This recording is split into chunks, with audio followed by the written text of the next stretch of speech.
Hi friends, ಇವತ್ತು ನಾನಿಲ್ಲಿ tomato ರಸ ಮಾಡ್ತಾಯಿದ್ದೀನಿ. ಇದು ತುಂಬ ಈಸಿಯಾಗಿ ಮಾಡ್ಬೋದು. ಇದಕ್ಕೆ ನಾನು ಪೆಪ್ಪರ್ ರಸಮ್ ಪೌಡ್ರ್ ಏನು ಯೂಸ್ ಮಾಡ್ತಾ ಇಲ್ಲ. ಇಲ್ಲೊಂದು ಪಾತ್ರೆನ ಬಿಸಿಗೆ ಇಟ್ಟಿದ್ದೀನಿ.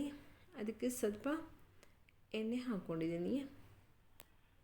ಎಣ್ಣೆ ಬಿಸಿ ಆಗಿದೆ ನೋಡಿ. ಇದಕ್ಕೆ ಇವಾಗ ನಾನು ಅರ್ಧ ಸ್ಪೂನ್ ಆಗುವಷ್ಟು ಸಾಸಿವೆನ ಹಾಕೋತಾ ಇದ್ದೀನಿ. ಸಾಸಿವೆ ಚಟಪಟ ಅಂತ ಇದೆ. ಇದು ತುಂಬ ಈಸಿಯಾಗಿ ಮಾಡ್ಕೋಬೋದು ನೋಡಿ. ಒಂದು ಬೆಳ್ಳುಳ್ಳಿನ ಚಚ್ಚಿಬಿಟ್ಟು ಹಾಕ್ಕೊಂಡು, ಒಂದು ಗೆಡ್ಡೆ ಬೆಳ್ಳುಳ್ಳಿನ ಹಾಕ್ಕೋತಾ ಇದ್ದೀನಿ ಚಚ್ಚಿಬಿಟ್ಟು, ಸಣ್ಣ ಗಾತ್ರದ ಗೆಡ್ಡೆ. ಹಾಗೆ 3 ಎಸಳು ಕರಿಬೇವನ್ನ ಹಾಕ್ಕೋತಾ ಇದ್ದೀನಿ. ಇದಕ್ಕೆ ನೀವು ಬೇಕಾದರೆ ಜೀರಿಗೆ ಹಾಕ್ಕೋಬೋದು, ಆಪ್ಷನಲ್ ಇದು. ಹಾಗೆ ಇದಕ್ಕೆ ಹಸಿಮೆಣಸಿನ್ಕಾಯಿನ ಹಾಕ್ಕೋತಾ ಇದ್ದೀನಿ. ಸ್ವಲ್ಪ ಫ್ರೈ ಆಗಲಿ ಇದು ನೋಡಿ.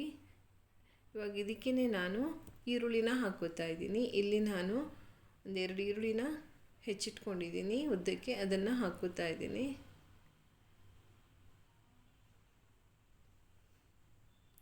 ಇದು ಚೆನ್ನಾಗಿ ಫ್ರೈ ಆಗಲಿ ಈರುಳ್ಳಿ.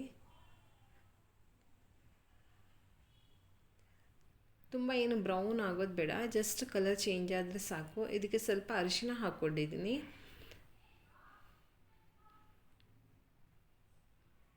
ನೋಡಿ ಫ್ರೈ ಆಗಿದೆ. ಇದಕ್ಕೆ ಇವಾಗ ಟೊಮೆಟೊನ ಹಾಕ್ಕೋತಾ ಇದ್ದೀನಿ. ಇಲ್ಲಿ ಒಂದು 4-5 ಟೊಮೆಟೊನ ನಾನು ಹಾಕ್ಕೋತಾ ಇದ್ದೀನಿ. ನೀವು ಇದಕ್ಕೆ ನಾಟಿ ಅಥವಾ ಆ್ಯಪಲ್ ಯಾವುದಾದ್ರೂ ಟೊಮೆಟೊನ ಯೂಸ್ ಮಾಡ್ಕೋಬೋದು.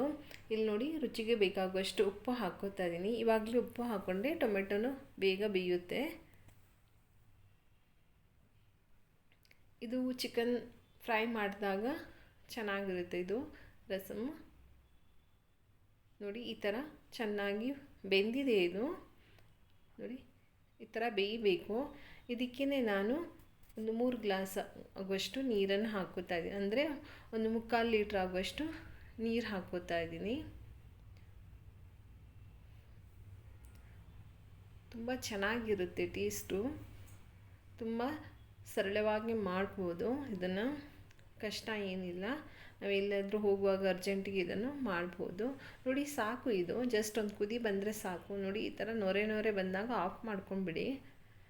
ನೋಡಿ, ಇದು ರೆಡಿ ಆಗಿದೆ. ಇದನ್ನು ನೀವು ಮನೆಯಲ್ಲಿ ಟ್ರೈ ಮಾಡಿ. ಇಷ್ಟ ಆದರೆ ಲೈಕ್ ಮಾಡಿ, ಶೇರ್ ಮಾಡಿ, ಸಬ್ಸ್ಕ್ರೈಬ್ ಮಾಡಿ. Thank you.